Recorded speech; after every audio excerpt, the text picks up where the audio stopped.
اعوذ باللہ من الشیطان الرجیم، بسم اللہ الرحمن الرحیم۔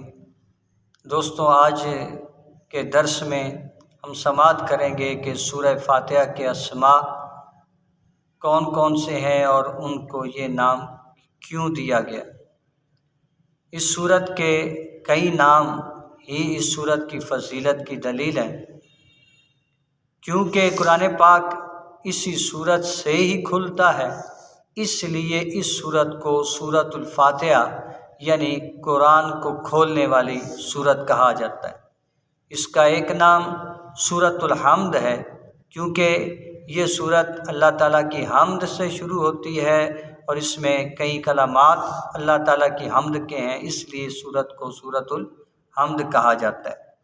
پھر علماء یہ فرماتے ہیں کہ اس سورت میں جو کچھ بیان کیا گیا اس کا ہی آگے اس کی تفصیل اور ڈیٹیل موجود ہے پورا قرآن پاک، تو لہٰذا یہ اصل ہے قرآن کی اور بنیاد ہے قرآن کی اور جڑ ہے قرآن کی، اس لیے اس کو ام القرآن اور ام الکتاب یعنی کتاب کی اصل یا قرآن کی اصل کہا گیا۔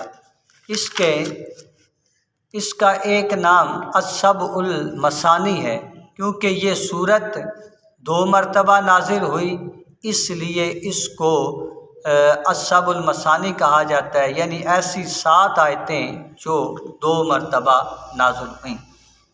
اور پھر اس سورت کے اندر دین کے کتنے سارے امور اکٹھے ہیں، جمع کیے گئے، اس لیے سورت کو سورۃ الکنز، سورۃ الوافیہ اور سورۃ الکافیہ کہا جاتا ہے۔